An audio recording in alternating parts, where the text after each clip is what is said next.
Yeah. Come in.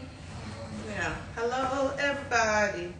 Hello, everybody. We are going to wait for people to join us, but I gotta tell people that we're on. That we're on. Hey, Mama. Hey, Joanne. Hey, Mama and Joanne.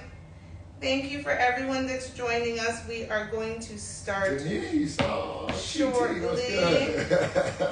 I'm going to be sending people all this information so they can join, because this is going to be very interesting discussion. And so I'm just going in and adding people. None of these people really care. But I'm going to add them anyways, because that's what I do. Ashley, what up? Because this is a very interesting discussion that we're going to have. And thank you in advance for anyone who took our poll about relationships, because it's going to be, it was an interesting poll actually. I'll tell you, one of the results I was very concerned about. I was like, how is this the actual result of this? It tells you a lot about the state of relationships. I'm interested. Yeah, I'm gonna have to show everyone these polls. I was playing music last week, everyone, and Instagram shut me down. So unfortunately, you're just gonna have to look at our faces this week until we get started. Hey, my cousin's in the house. What up? That's my cousin Craig, Life Hustle. Yeah. So he's in the house. I am quickly going on Rob's phone to let people know that we have gone live, because, well, that's what I'm gonna do. I'm just gonna see, all you can hear my mouth, like that's unnecessary. Your phone's so loud. Why you never turn down your phone? Listen, I don't do well with iPhone products. Just listening to me. So I'm always a hot mess when I am doing anything hot iPhone wise. So thank you for everybody joining. We're gonna get started in 2 minutes. Our discussion today is going to be on relationship contracts and actually infidelity, which is an interesting topic, and a topic I realize for some people is a deal breaker. It's a touchy topic. So, but I definitely wanted to discuss it because I think it needs to be discussed, because I think everybody sees infidelity differently, and I think Hey, Cam, who's with you? I'm just going around and sending a whole bunch of people these requests. So we're going to get started in about 2 minutes. Let me go into my group chat, because people need to hear this discussion. What we're trying to do on Fuck Your Feelings is change the conversation around Black relationships. Black men don't cheat is a movement. Kevin Samuels is being crucified right now because he tells him, look at that. What's going on? People are in here. Thank you everyone for coming. And we're going to get started shortly. Hold on, I'm not even know how to do this. Oh, okay. Sorry. When I am frustrated with something, just know like the Jamaican accent comes out, because it's the only way I know how to express myself properly. And so, yeah, ignore me for 2 seconds. I'm just going around because I think a lot more people need to hear this discussion. So I'm going in a bunch of group chats and letting people know what is the deal. 2 minutes, everybody. Well, y'all tell us. Yeah, what is going on with everybody? What is going on? I realize that there's a lot of people on the poll who actually said they have a relationship contract. So I'd be curious to know, for those who took the poll and said they actually also have a relationship contract, I'd be curious to know what that contract has in it, like what you guys have discussed. So if you took that poll and you want to let us know what's in your relationship contract, you can either request to go live with us, or you can just put it in the comments, because I'd be curious to know what's in a bunch of people's relationship contract in case we got to modify ours. I'm just saying. Why'd you give me that look? He's like, modify what for where? So, hey everybody, we are about to get started. Thank you for everybody that's joined us. We are going to put up this conversation, because I had a conversation with one of my bros based on last week. It was like a little snippet he saw, and it kind of spurred a conversation, and we wanted to use that to set the frame for our topic and move on from there. So let me just get situated. So just to frame it, so there is a clip that is on our Instagram, clearly. And the clip is me talking about infidelity. And the fact that Rob and I have talked about what would potentially happen if he was unfaithful. And if the woman he was unfaithful with, he saw her in public and she happened to be walking towards me. So to answer my own poll, and the question was, is infidelity a deal breaker? My answer is no, it's not a deal breaker. However, what it is a deal breaker is how he acts after the infidelity or me finding out about the infidelity. So basically the clip is me saying, I've told Rob if he does anything and that anything is walking towards us while we're out in public, he better whisper something in my ears real quick so by the time she gets to me, I already know the deal because I refuse to be embarrassed in these streets. There's nothing worse to me than being embarrassed because I should know what's going on in the state of my relationship. And if some other woman has a one-up on me because she knows what's going on, I'm not going to have that. And so that spurred a discussion that he had with his friend, and he's going to tell you what the discussion is. So hopefully I explained that. Okay. So yeah, shout out to my man Dre Mack, one of my teammates from Asheville. He kind of responded to that clip and it set the terms of the conversation. I'm just gonna read verbatim kind of how it went down and just kind of my response, and we'll go from there.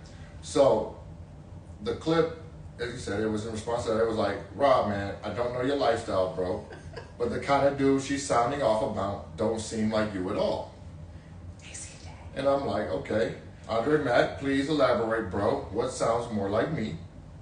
And his response was, the scenario she describing don't sound nothing like something you'd be mixed up in. You seem like a low-key, mellow person. Again, I don't know your lifestyle. And then I was like, okay, I got you. Well, I don't cheat because I don't need to. But I'm still a man and the whole world didn't get ugly overnight. Everything is aboard with this one. So that conversation is purely hypothetical as she knows all of my moves. But if she did happen, but if I did happen to transgress, that's the expectation. Don't embarrass her and we'll deal with it at the house. And from my perspective, what more could I ask from her, considering it's my transgression? What up, fam? Y'all. What up, CJ? CJ in the building. Again, I've done something without her knowledge, and that something is getting ready to get exposed in the next 30 seconds or so. Uncle D, what up? So, and again, dudes are confronted with this situation. Like my man said, that ain't really my cup of tea, because again, that's not really how I move in this relationship or really any other relationship. But hey, Jennifer, I don't think that's too much of her to ask. It's like, at least don't have me in a position where I'm sitting up there looking like a fool. Who's this? What? Because now this side woman knows all about her, but she knows nothing of I'm at a disadvantage. This other person. And you know what, it was funny because when he said that to me, I thought we have to have this as part of the show. So part of the show, what we're going to do is talk about difficult conversations. And I think infidelity is one of those difficult conversations. But I'm going to really put out a question. When's the best time to talk about a prenup? Before the marriage or when you're going through a divorce? I'm going to guess it's before the marriage. No one's talking about a prenup when you're going through the divorce. So when's the best time to talk about infidelity? Before it happens? Hey sister, my sister is here. My sister Raquel is here. Hey Raquel, that's my older sister, love you. But you know, when's the best time to talk about infidelity? Before it happens or when you're in the throes of finding out that your man was unfaithful? And so for us, we have conversations about what if all the time. What if this were to happen? What if this scenario is going to happen? What if this scenario is going to happen? And a lot of them are difficult conversations because the reality is they can bring up a lot of emotions. But if I tell him if he cheats, I'm going to burn this whole house down and ruin his life, I think that's information he probably needs to know so he can decide, yo, is this the type of woman I really want to deal with? Because let me be very clear. I don't expect for the next 40 years of our life together that he's not going to make a mistake. Like, I'm realistic enough to know that.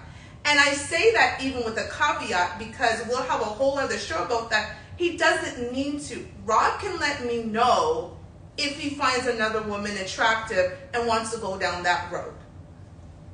Full open transparency, I'm a bisexual woman. So that is conversations we can have. He doesn't need to go out and cheat. But again, I'm realistic enough to know that even being bisexual, even with him being able to have that lifestyle with me, that for the next 40 years, he may make a mistake. So am I going to talk about it 10 years from now when I'm in the throes of it? Or am I going to talk about what the scenario is now? So that's why we get into difficult conversations, but I think a lot of people find interesting, like, why would you guys talk about that? And I'm thinking, why would we not? Like, women say that they want their men to be their best friends, but their men can't actually even talk to them. Like, many women would never be able to go to the barbershop with their man. I can. Because there ain't nothing that he's going to say at the barbershop that he hasn't already said to me. I'm just saying. Yeah, that's the one that's crazy. Like, I sit there and think about that. Like, if I can't talk to her about kind of the stuff that's close to the best, then who am I supposed to be talking to about it? You know what I mean? And again, as somebody that's been in a relationship where I wasn't comfortable talking about certain things with my significant other, that's not a place I wanted to be again. So hence, we have this, we have the communication style that we have, where she's similar to me, where thoughts aren't crimes. It's okay to have thoughts. It's when you start doing stuff and start acting on stuff and start moving on stuff, that's when it becomes the reality that has to be dealt with. But I can never fault her for a thought, because no more than she's talking about me seeing an attractive woman, if Idris Elba is bending the corner, I don't expect to be like, what you looking at? You know, like that's Come on, that's Idris. ridiculous. You know what I'm saying? Like, and that ain't got nothing to do with me. I'm cool with that. You know what I'm saying? But when we were talking about this, I was thinking of, one of the scenarios that's been going on in the social media sphere recently. You know, your boy Anthony Edwards, A.E. Edwards, and the Amber Rose situation, where I remember hearing a snippet of this dude's interview, and from the sounds of it, it was like this was a guy who, he did a lot of thinking with his little brain. You know what I'm saying? And he, know your limitations. My coach Will used to say that. Know your limitations. Like, know what you can't do. Know what you're not good at. You have power in that. So it's like, I feel like, how horrible is that to be, to know you want to build a life and a home and a relationship with this one particular woman, but yet, your nature is and you have a high profile job, you in the music industry where women is wild and there's all these things going on. And I like to think if maybe they had a different relationship and communication style, they might have been able to navigate that rather than have a kid bought into it and then it's just a whole thing. And it didn't sound like a man who, he didn't want to not be with her. It was just he didn't want to forego the right to be able to do whatever here and there. I don't know the details, but that's something that we real talk. We have those kind of conversations. And just to shout out Jennifer. Jennifer says she's always at the barbershop with her man. So good for you, girl. There you go. Because that tells you that you have an open communication. And I just... Well, that... and I'd be curious to know if anybody wants to join. I know that my sister has a request, and I'm going to get to that soon.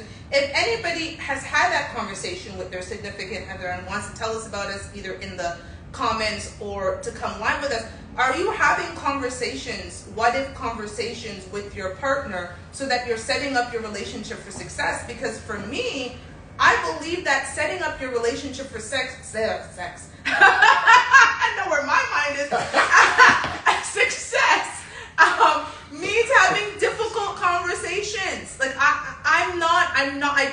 be in a situation where I've got something in my mind and he's the last instead of the first person I go to. Like my mama, his mama, my friends, all those people should know before the men that I lay my head with. Like I'm with him more than anybody else. So why would I not be comfortable sharing my thoughts and my feelings and all of that stuff with that person? And I mean, I think again, like we said, the whole point of our show is to change the conversation around Black relationships, because I think, and Kevin Samuels coming on the scene and showed us like Black relationships seem to be in trouble, and we don't want that. Like we want to see people flourishing in love and all of that stuff, but we also want to keep it real with people that like it's hard staying together. Like everybody wants to be couple goals. Like I wasn't happy this morning when I woke up. I was happy last night with him when I went to bed, but guess what? I chose him. That was one of our things when we got together. It was like we made a commitment to choose each other every single day. Not once a year, not once a month. We make a commitment that I'm like every day I wake up, I'm choosing to be with him. It's funny because I was watching the show and the person was talking about like when you're in a relationship, what's more important, the commitment to the relationship or being happy in the relationship? And I was like the commitment to the relationship. I don't think everybody feels that way. Because I'm damn well not going to be happy. Again, I wasn't happy with him when I went to bed and I wasn't happy with him when I woke up. But I'm still choosing him because I'm committed to the commitment of the relationship. He's not going to make me happy every single day. There might be a month he does, and there was several months in this relationship that I wasn't happy. He was doing something and I wasn't happy, but I woke up every day and chose him because I'm like, this too shall pass. So if you are in a relationship and your commitment to the relationship is less than your happiness in the relationship, just wave goodbye to that man or woman. I mean, pretty much though. It's like the same. Hey, thing. Drew. Like, I don't know if he's still there. If you're making plans to be with someone, that's a long-term venture. Like, how do you do with that with somebody who they keep changing the plan based on how they feel and based on their level of happiness? You know what I mean? I've been there before. Like, literally, the state of the relationship is in question with the argument. So it's like, you break up, you make that. How do you build and make plans and move forward in an environment where the needle is just going all over the place? I don't think you can. Because, listen, for the women on here, y'all know we are emotional as F. Like on some real crap. Like y'all know, hey Queen Jada, do you know this guy? Hey sister.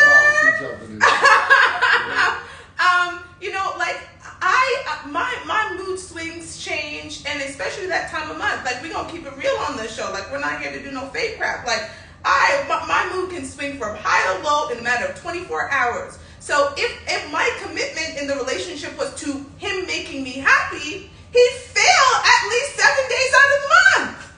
Right? Like, you would fail. Like, you would get a thing. So a quarter of each month, he would fail at making me happy, because the reality is during that time, like, it is a whole cluster F of emotions that's going on. So we decided to make a commitment to not just each other, but to the commitment of the relationship. And like I said, it means every day I get up and I choose him. So, when it's funny, when, we have the conversations about infidelity, we had to be real.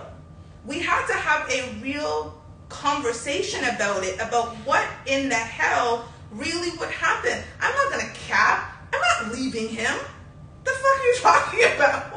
Like, I'm not like, unless he's on some blatant, disrespectful, all of that stuff. And with him, it would be hard for him to cheat, because half of the times he doesn't know where his phone is. I have the password to his phone. All of the posts you generally see on his social media, that's me, that ain't him, right? So it's just like I'm all in his business, like passwords to everything. So for him to cheat, he would really need to be going out of his way, right? Going out of his way afraid to make that decision to cheat, and that to me is the problem. Now, if he hops into some pee when him and his boys are out and they go to Vegas and he happens to hop into some coochie, then he hopped into some coochie, he's gonna let me know. But like for him to willfully, you just don't even have that in you. It's too much effort. I'm lazy. He's lazy as, listen, he is lazy as all hell. Like, if he was to cheat, I would probably have to navigate the cheating. Like, okay, like, I'd have to be setting up dates and all kinds of things because he is lazy. Okay, like, I'm on some real, like, he is lazy. Love him to death. Like, when things need to be done, they're done. But the man is lazy, so no. Like, it's too much effort for him to actually cheat. So no, I don't worry about it, but I'm also realistic to know we're not joined by the hip. And there might be a night he goes to, he might go to Vegas for the weekend or Miami or God knows where. And I know there's all kinds of big booty holes, especially in Miami. I be seeing them. Like, again, he has a little too much, a little big booty. He's 6'9". I mean, you fine and all this loveliness, but somebody trying to come on to him, and his little wee says, and the reality is, don't embarrass. Let me know that your was doing somebody else. Well, we like, because I'm not leaving. We straight up joke though, like we brought up Idris Elba. Like, if Idris Elba invited her for a weekend in London, like, am I really gonna be like, hell no, you can't go? Like, I'm gonna have to man up and deal with it. Like, my only thing is just don't bring your ass back broke. Like, I'm at the door, like, did you secure a bag? What he get us? You know what I mean? Like, but.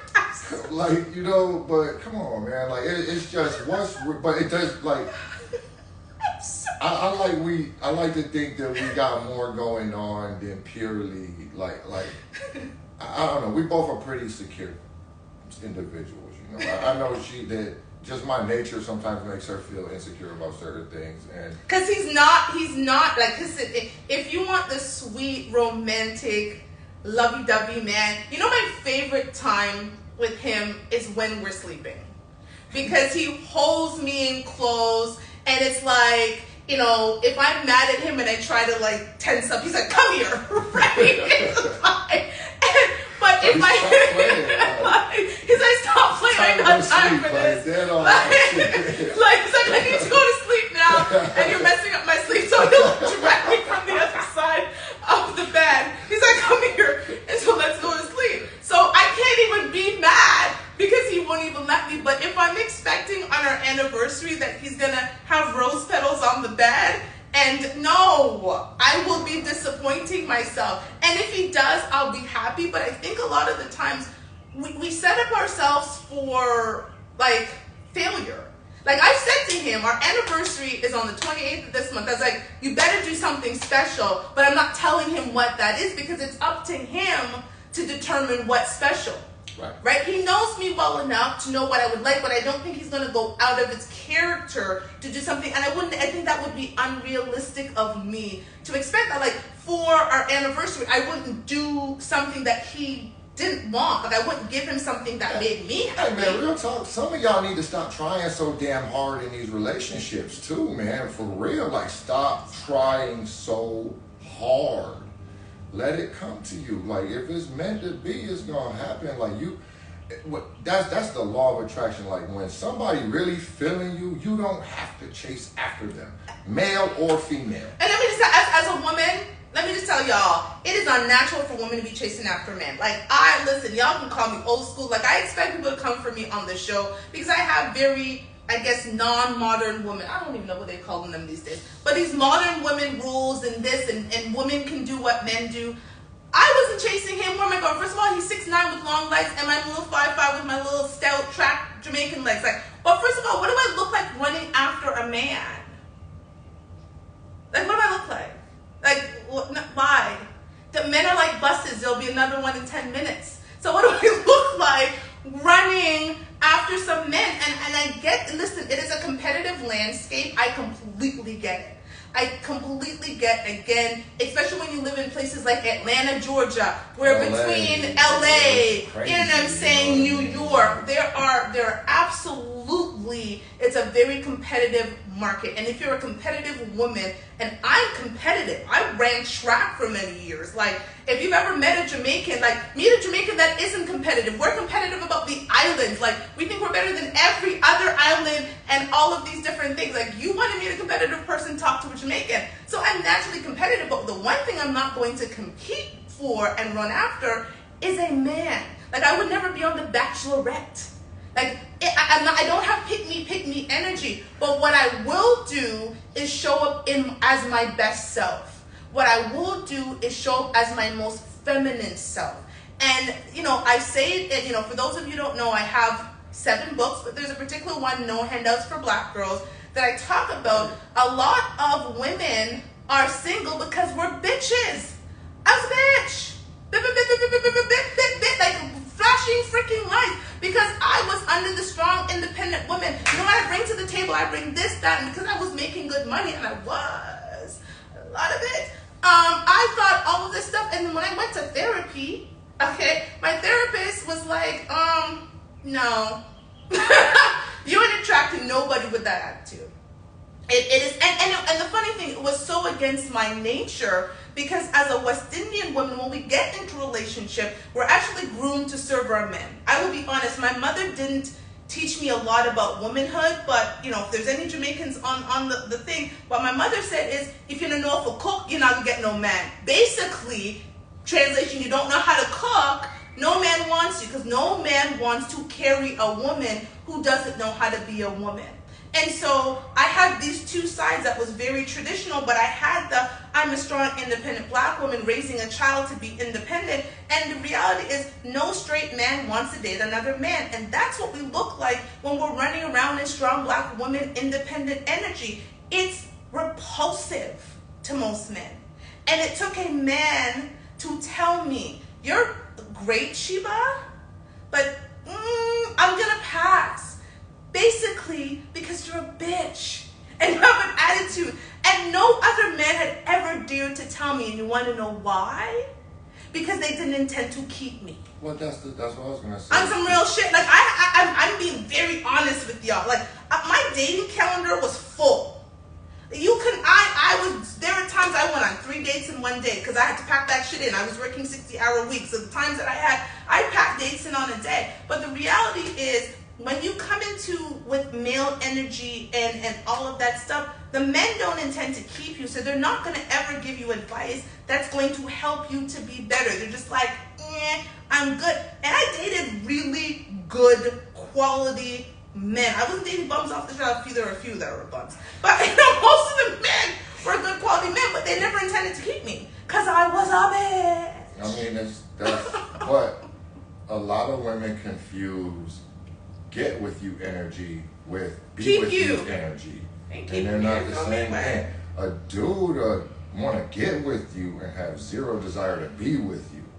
And y'all mix that up. Oh no, I was worth getting with. I was being courted, man. Like, listen, $500 first dates for dinner, being flown out to Miami. Like, yeah, man, I was going to people in Toronto know, like, High Steakhouse in Toronto, Akira Beck in Toronto, Sassafras in Toronto. I was going on some, like, nobody was giving me Applebee's. I was like, hell no. Fuck, 2 for $20. What do I look like? But the but the reality is, again, when I came in with that, what I bring to the table is this, that, and the other thing, I wasn't in my most feminine form. And when I threw all of that strong Black woman away, and I remember, for the ladies, therapy is so important. I remember when my therapist said, listen, thank her for helping you get through this part of your life, but that bitch needs to sit down somewhere. Like, leave her at the bus stop, leave her where she is, because she can't go with you for the rest of this journey of your life. And I was like, my God, you're worth this $130 I'm paying you. Ooh, that hurts. But like, that alone was a moment for me, because she was like, she's like, you needed that woman to help you navigate your life. But if you want to go on this journey that you say that you want, she can't come with you. So you need to put her down, speak to the little girl in you who doesn't feel safe to be vulnerable and all of the things that are required in a relationship, but you got to put that bitch down. And I put her down and got him. So I don't even know if that's a good thing, but I'm still figuring it out. We're a year in, right? So I guess I can't leave. I think you'd be cool. If you make it a year, you'd probably be able to deal with me. But. Yeah, that was his thing. He said, babe, if you can make it a year, I think you're stuck with me. And our year is 3 weeks from today, 28. So I'm I mean, it's 3 weeks. I got a 3 week it's window. a method to the madness, bro. Like, I swear, I don't just be doing stuff just to be doing it, but I had been through certain experiences and decided I wasn't gonna go through them again. And I think she was in the same place, and that's why we came through. And we had very clear lines of communication from jump about what was okay, what wasn't okay, what we were still working on, what we needed help with, what we were just outright terrible at, all of that, because that gives a person a room, like what she said, like that guy Anthony Edwards, if he would have had a conversation, yo, what if I cheat? And Amber would have been like, yo, I'm not going to be able to deal with that. I'm going to file for divorce. Our life together is going to be over. I would think he got to evaluate getting married to her a little differently. No woman is really going to be like, sure, just trample all over my feelings and run around and cheat and be with as many women as you want and be as secretive and deceitful and dishonest about it as you want to be. Like, that's not the situation. But don't you think it's at least worth a conversation? I would hope so. And let me be clear, just because I said I won't leave him doesn't mean that he tramples all over my feelings, or he has a free pass to do whatever he wants. Absolutely not. I'm Jamaican. I will cut his Achilles tendon in his sleep and watch him bleed to death. Like, you cut some man's Achilles tendon, he can't stand up. Like, that's it. So no, but I may not burn the house down with him in it, right? Like, I'm very clear about, like, I'm again understanding life, having lived it for 4 decades. Like, we are bound to make transgressions, right? I sometimes don't know, when faced with a situation, what decision I would make. So why would I expect that standard of him? When faced in a situation, I would hope that he would put me first, but I wouldn't even know, if faced with a situation, what decision I make. So I think I can't hold him at some higher level than I hold myself. And then I think it's context to the situations. Like she was saying earlier, it would be a different if me and my boys was partying in Vegas and we was just crazy faded and it just got nuts and I did something, as opposed to me being all in some chick DMs, pursuing her, sending her gifts, like clearing her Amazon shopping cart and stuff like that. I wish like, you would. That type of cheating, I can understand. She would be ready to hurt your boy. You know what I'm saying?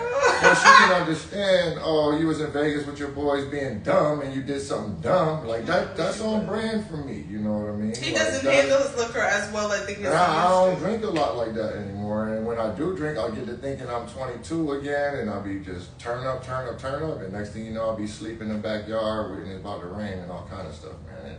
It's not good. But to add on to what he was saying in terms of the conversations that we had, the conversations in the beginning of the relationship is what led to our relationship contract. And I put it in brackets because it's clearly not anything that we have on paper. We haven't written it out. But it is very much understood how this relationship flows. And, again, the modern women and the feminists are going to come for me, but I believe in traditional relationships. I don't like matriarchal setups in families. I think that's unnatural. I don't think it is natural for a woman just to be running everything and these honey-do lists and all, like, I don't understand that. I don't want to have a provider and a protector, but then tell them how to provide and protect for me. How does that work? Because I damn well know, like, if police are knocking at the door, there's a gunman or something, I'm not getting up to go deal with that. He better. So I can't say that I want a protection or provider, but this is how you protect and provide for me, because that's unnatural for a man. So for me, I was very clear about getting into my next relationship. This is what I want. This is what I desire. I was very intentional. He told me what he was looking for. And that was the basis of a conversation where we're like, okay, understanding this, we talked about time frames. It was like for the next 18 months or next 3 years, this is what the relationship would look like. And anything changes, let's revisit it. Well, I think it's like sometimes in relationships you have competing agendas. Like you've got a doctor and a lawyer, right? The baby gets sick. Who stays home? And I noticed I didn't say who's either one, because both of them put a lot of work into their career. They both made sacrifices to get where they are and to be in those professions, and they both feel like their jobs are important. So the baby's sick, doctor or lawyer, who stays home? That's competing agendas.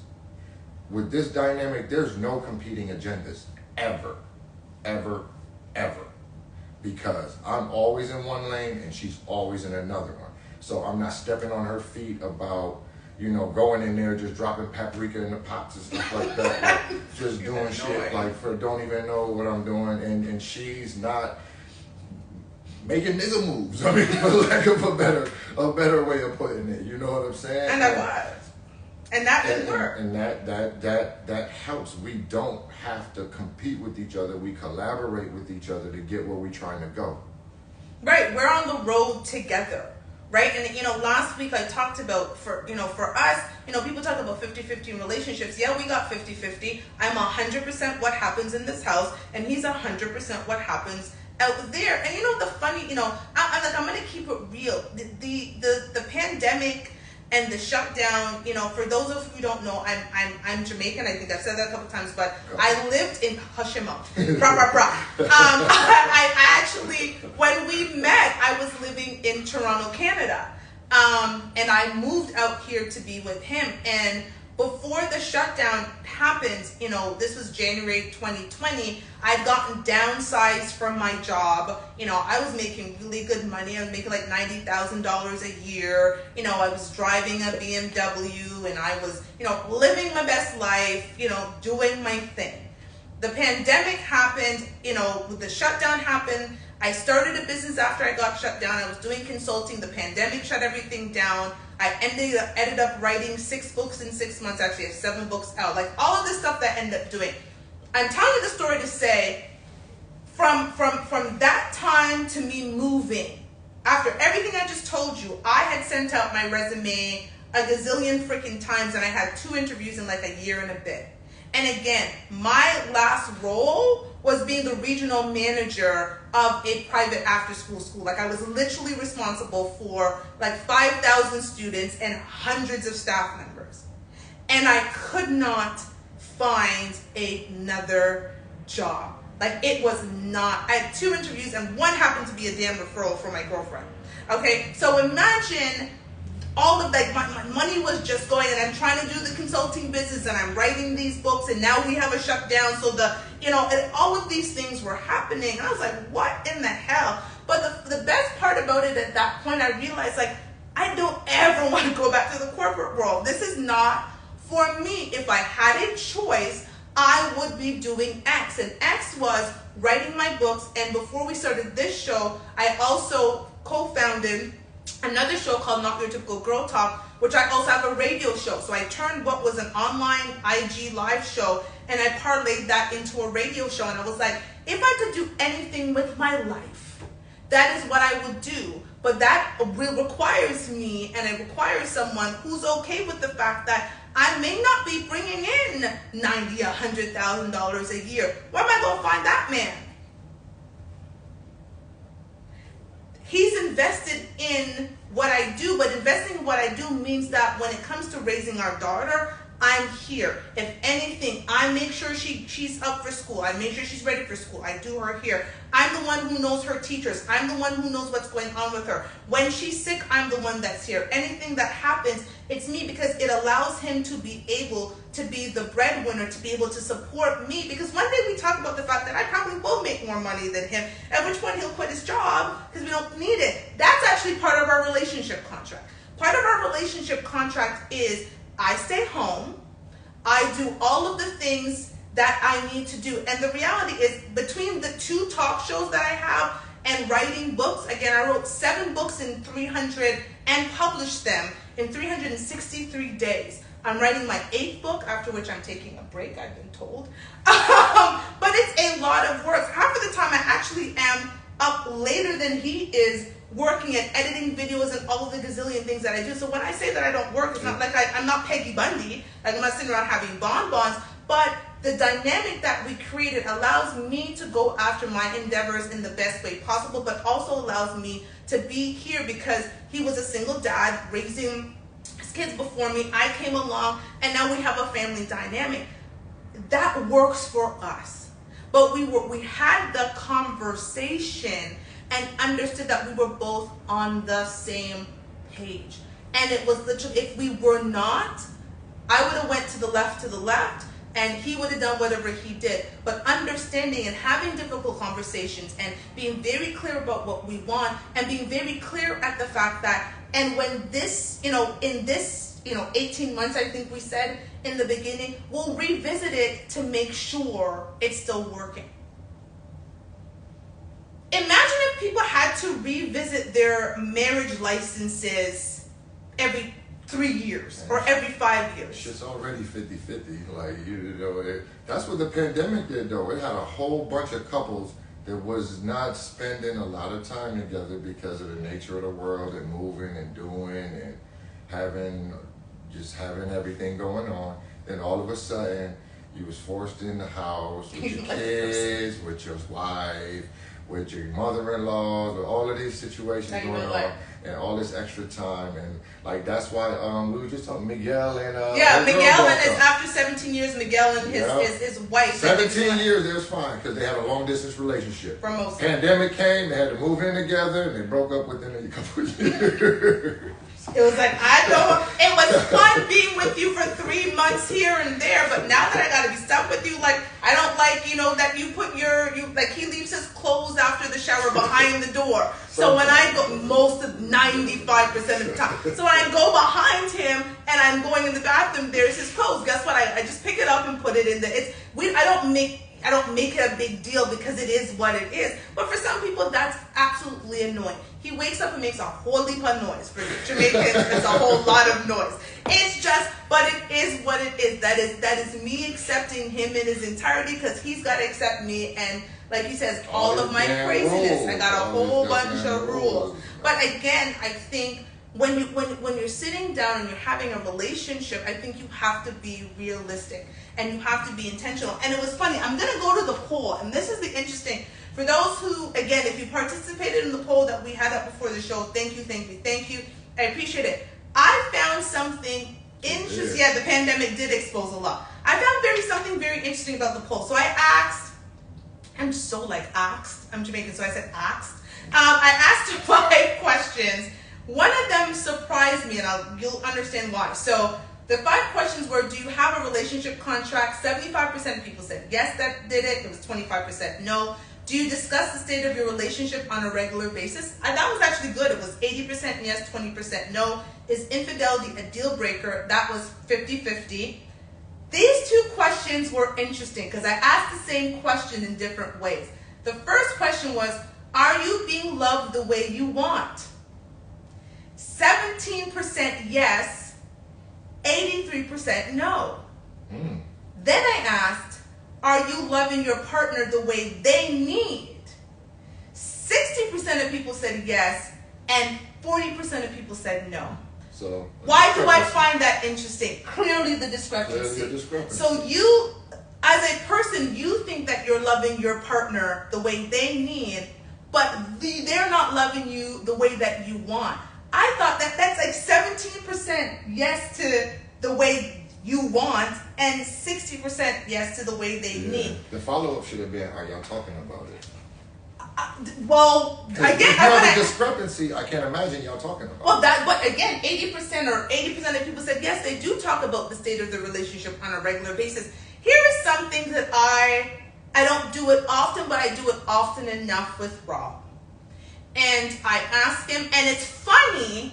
We got some, I expect that we're going to get a lot of flack, and it's already started. So there's a clip that I have where Rob basically says, and you know what, I might find the clip so you guys can hear, because I posted this on my personal Facebook, which is my most popular. I've got like almost 2,000 followers on my first personal Facebook, so a lot of people get exposed to what I have. But I posted this clip of Rob saying something interesting, and one woman was not having it, and you're going to hear why in a second. Hold on. It's a simple concept, ladies. She can do a million things that she wants to do for me. And that's irrelevant because I'm looking at what I want her to do for me. You feel me? So if you guys didn't basically hear, he says that I could do a million things for him, and it's irrelevant. Because if I'm not doing the things that he needs me to do for him, like, what's the point, right? And real talk, I actually kind of adopted that from something I heard in church from a pastor, where he was saying that, again, a lot of people will stand before judgment and be shocked that they're not where they thought they were, because the question is, well, God, I did all of these things for you. And God's response would be, but what did you do that I asked you to do? You know, so that was just an adoption of that. It's, you know, sometimes, like, I can be like, I bought that PS5 for us, babe, you know, but she's so good at goddamn well. You know, that's purely for me. You know, so I can't be like, I did that for us, because that's irrelevant. For our relationship, for the both of us, like, I did this for us. She's like, no, you did that for you to make you feel good. I asked you for, and it could be something basic sometimes. You know what I'm saying? Something simple. I asked you to walk down to Whole Foods and get me some eggs because I wanted to make pancakes Sunday morning, and you were too tired and you just refused it, and blah blah blah blah blah. You know, what do you think holds more weight to her? The PlayStation 5 that I bought for us, or the fact that I would not take a 5-minute walk down the street to Whole Foods to get her eggs so she can make her pancakes? Yeah, I'm gonna be pissed about them damn eggs. Like, on some real. So the flack I got on that clip, there's a I don't even, if she follows us, her name was T Stuff. She basically said, huh? With like a confused face. So my response to her was, we often love and care for our partner the way we want, with a complete lack of regard for how they need or want us to. Hence his comment in my agreement. I ask him often, how can I love him better to ensure he's getting his needs met in the way that works for him? Relationships tend to be women-focused, which works for some but not for most. She responded, I respectfully disagree. I think in this culture, men take advantage of women. We focus on what they need and they forget about what we need. It's a give and take. Now, I don't disagree with the fact that it's a give and take, but I want people to think about this statement. Happy wife. Look, what comes after happy wife? happy life, I believe. I guess that's how the saying goes. Okay, happy husband. Silence. Because there's nothing. You know, I have never heard, I know you got, Rob's got an interesting thing and he's going to share that, but I've never heard any, and if somebody has an end to the happy husband, please share it with me because I'd like to know. It's very quick that we say happy wife, happy life, but there's no equivalent to happy husband. Usually people get silent. And so for me, happy, I saw that the other day. Happy spouse, Thank you. happy house. I saw that the other day, and I was like, I freaking love this. Happy spouse, happy house, because spouse can be either way. Your boy here has a very funny one that I died the first time you said. Tell him, babe, what you say. Well, mine is, again, because it's, unhappy wife, unhappy life. Unhappy dad ain't no pad. Like, if dad keep being unhappy, he's gonna move out.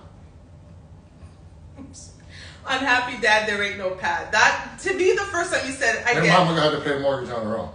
Like, that's not what's up. You know what I'm saying? So, like, again, I think it's a two-way situation. I remember we had a difficult conversation, and she'll probably recall it, and she took it way better than I thought she was. Oh, Lord. But the conversation was around, remember when we were just kind of going back about how, like, I think in an average relationship, in a natural relationship, the woman thinks about leaving the man 10 times more than he thinks about leaving her. Absolutely. You know what I'm saying? Absolutely. Her natural state is I'm out. Stay or go, stay or go, stay or go, stay or go, stay or go. Every time Mouth bitch. right. I never have thought about leaving her once because I thought about I understand the dynamic of it. You know, I'm steady Eddie. I'm like, you know, does she piss me off? Is she annoying? Does she frustrate me? Absolutely, all of those. And we had a conversation around that. And because I'm very hardline on certain things between us. Very like, she don't necessarily. She like that me man, you woman stuff. That's what she be calling it. But I'm like, nah. But it's really based on this. Like, I have it's like there's a line in the sand that I know of that once she steps over that line, I'm unhappy in the relationship. And now we have a really different dynamic. You know what I'm saying? She can have her rules and be sucking her teeth all she wants to and a lot of the stuff that's going on, but it never makes me feel like I don't want this relationship. I want out of this. I want to throw this away or whatever. You know what I'm saying? And I keep that line like, yeah, because once you start stepping over that line, I got to be like, get back. Because now he's very Matumbo, like no. I gotta be like, get back, because that way I can protect and ensure that I'm cool in the relationship, I'm good in the relationship, I'm straight in the relationship. And it sounds selfish as fuck, I get it, but because she a habitual line stepper, like she gonna stay trying me about something, man. Like it is. I'm Jamaican. That's what it is. That's my excuse for everything, by the way. And that's why I have to be like Matumbo, roaming the paint, and every time she come up with that weak stuff, it's like, get that shit out of here. But when she's right, and I'm fucking up, and I'm not behaving appropriately, I have to sit down like a good sport and take my talking to. He does. And he's very good at that. We really operate in that space. But I know when I'm sitting there telling her, like, yo, that's the reason why I'm never trying to hear you past a certain point, is because if I start caving in on that, then I start to feel like I'm unhappy in the relationship. But she got it, and she also understood, like, so I'm just never going to get certain stuff out of it. There's certain things, listen, he's never, the thing, again, if you didn't weren't here from the beginning, Rob is lazy. So I'm going to start with that. Like, I work hard. Like, let me clear. He works. There's a difference between working hard and being lazy. Definition of a works Taurus. hard. I plow the whole field and then I'm going to But sleep. he lazy. Like, I get up 6 days a week. I run, I hike, I work out. I'd be like, Rob, babe, like, just come hiking with me. It's too hot. It's too something. I'm just going to sleep. Like, it's just not going to happen. But when he's ready to go hiking, trust and believe he's going to be like, babe, we're going to go hiking. I'm never going to be able to have Rob do anything Rob doesn't want to do. I don't even try. It's not even, here's the thing, I'm all about my energy, right? Like, and I talk about it in my book, I only have so many fucks to give per day. So I got to use my fucks wisely. So for Rob, I know, you know what, let me think about this. Is this really that important? Right? I can't run out my fucks at 11 a.m. because we don't go to bed till about 11 p.m. So I have to decide how much energy am I going to put into lodging a complaint about his behavior. So what I do is I cuss him in my head, give a couple of kiss teeth and a 2 pussy clots and bumble clots, okay, and I move past it. Because to me, it's not worth the energy, and it's not a fuck that I want to give away for that day. And that works for me because I also know him. But when he wants to do something, he's on it. I don't have to tell him about it. He's on it. But what I started doing, and I said it in the post, I started asking him, how can I love you better? Because often we think that we're loving our partner in a way that's good for them. And it's not necessarily, and a lot of that time that comes from our own selfish ego. I'd like to think that I'm the best girlfriend and the best woman he's ever had, and there's nobody else like me. And I am. If Mama Judith is still on here, she'll let you know. Okay? that I am. But at the same time, it doesn't mean that I cannot improve. And so I started asking him, how can I love you better? Am I loving you in the right way? Because I want to make sure that we're always, that's part of our relationship contract. Is if it's veering a little too and it's a little wobbly, we got to, thank you, Mama Judith. See, I didn't coax her into that or nothing. Okay. But like, it was important to have that dynamic with him because I'm not easy to deal with. I'm not either. Neither one of us is easy to deal with. Like, this is, relationships as a whole is difficult. Cohabitation, listen, it's funny, I was walking down the street today and I was like counting. I realized that we just said our 1 year anniversary is 3 weeks from now, which is October 28th. We've been living together for 8 of those months. The third of this month was 8 months. So imagine a new relationship, 2 different cultures, there was 2 different countries, there's 2 different ways of life, just 2 different everything, having to come together, throwing away, and again, the pandemic was happening. I was dealing with a lot of anxiety from the pandemic, which he had to deal with while I was in Toronto, because Toronto had this very long shutdown, and there was just all of these things happening. I was closed in the house. It was just, there was a lot that was happening emotionally, and we're going through this relationship and figuring out. So we've been living together for 8 months, so 3/4 basically of our relationship. We've been living together, trying to figure out and do the paths and make this work. So if I don't do a temperature check, I don't think I'm a good woman if I don't check his temperature just to make sure, are your needs being fulfilled in this relationship? Because often, again, I think relationships are so women-centric. The man has to cave in. I saw something today where a girl said, how I would act if my man, no longer gave in to my impulsive needs or something. And she had this whole skit where it's like, oh my God, what will you say at my funeral since you killed me with that? It was funny. It was very funny, but it just reminded me that the state of relationships tend to be so focused on women's needs and women's want, that to me, as a 6'9" black man, when he goes out into the world already sees him as an enemy. He's got to deal with so much. So when he comes into our home, it is so damn important that he feels loved and cherished and cared for. But again, I'm not always happy with him, but I'm choosing him every day. And because I choose him, and that is my choice, what I need to do is show up as the best version of even in my most stinkest of attitudes. Like, I still try to show up in my best self. Real talk though, like that's, again, from my experience, like that, sometimes those are sweeter moments, like when I know you hot at me and you still put my plate in front of me. It's like, thank you, babe. I know you was mad at me, but you still made me a plate and brought it out here anyway.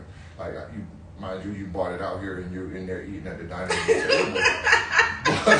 Because I don't think you should eat in the living room. I have rules and order, and he doesn't always follow them, except for if our daughter's home, because we have to set a good example. But when she's not, and she isn't this week because it's the break, so he wants to eat up here, but I bought this wonderful damn dining room table, so I'm going to sit at it, but I digress. Continue. Yeah, but that, again, I can appreciate it a little bit more when I know you're mad at me and you didn't want to do it and you didn't have to do it, but you did it anyways. I think that speaks just as much as when you all smushy face, riding a high because I done did something that you was really thrilled about. It's easy to love your partner when you're all swept up in happiness, which is why I said in the beginning, in a relationship, are you committed to the commitment of the relationship or committed to your happiness in the relationship?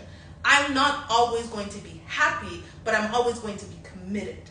Right. Because I get up every day and I choose him, and that is part of our relationship contract.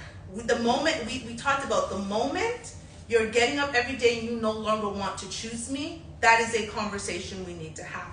The moment I decide that this dynamic doesn't work for me and I will never actually be in a place where I'm like, I want to go back to the corporate world, so he doesn't worry about that. But should that happen and I'm like, I'm antsy because I need to have something else to do, we're gonna have a conversation. Because again, we're changing the state of the relationship. We're changing the relationship we signed up for. If one of us is unhappy, we talk about that. If one of us wants to make a different move, we talked about that. Like, all of these different things are talked about, because the last thing we want to do is be in a place where your partner becomes a complete stranger to you. Or I'm hoarding all of these feelings, and 4 months later, I'm spilling everything out because I just didn't tell him. And so difficult conversations around infidelity have to happen. Difficult conversations about, again, money situations. If the dynamic changes and I happen to make more money, what that looks like.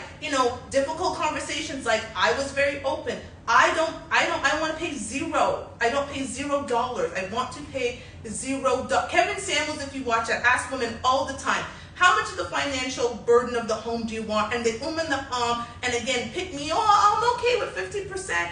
Oh, I think I'll do 30%. I was like, zero. I want to pay $0. I don't want to have to worry about how bills are paid. Why? Because when I was single, that's what I did. I had 100% responsibility. I had a daughter at 21. I've been doing 65 million jobs. Again, I'm Jamaican, so every little thing, I worked 60-hour weeks to make sure that we had a good life. If I'm in a relationship, I want to pay $0.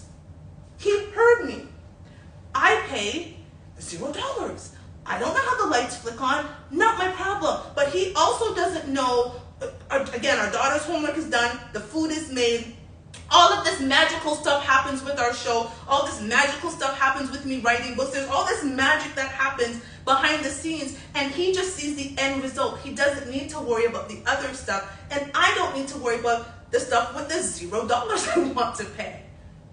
But again, the dynamic might change one day, that I get a big book deal and things change. We will renegotiate. So that's basically our show. If anybody has a question, a comment, wants to quickly go live with us. I don't know if my sister's still on. She had done a request early in the show. Sis, if you're still on and you wanted to come on for a second, let us know. We will quickly we have a segment at the end where there's questions in this bowl, and he's going to pick one, and I guess tonight we'll both answer it because the show's almost done. So he's going to pick a question, and then we have to answer it. I don't even remember what the questions are.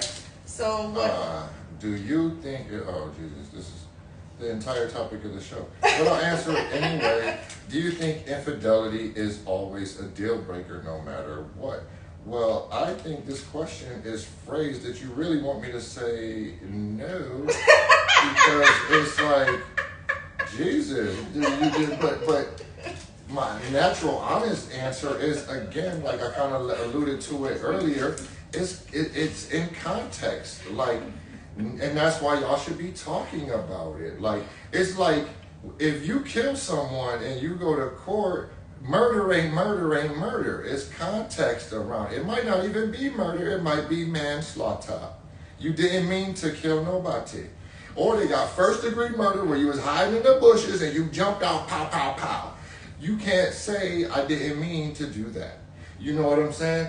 So I look at infidelity kind of like murder. Like, what degree did you commit it at?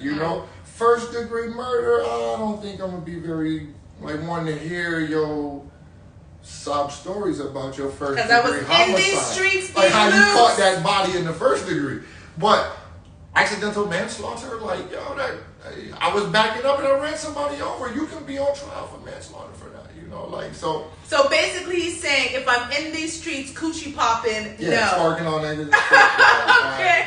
However, if I happen to have a little moment, then again, we don't embarrass each other in these streets. So that's the answer. We appreciate everyone that stayed. We love it. We're going to be doing this every Thursday. If you have any topic ideas, things you want to talk about, want to learn from us, any questions, we're literally an open book. Like we said, the point of Fuck Your Feelings is to change the conversation around Black relationships. Absolutely.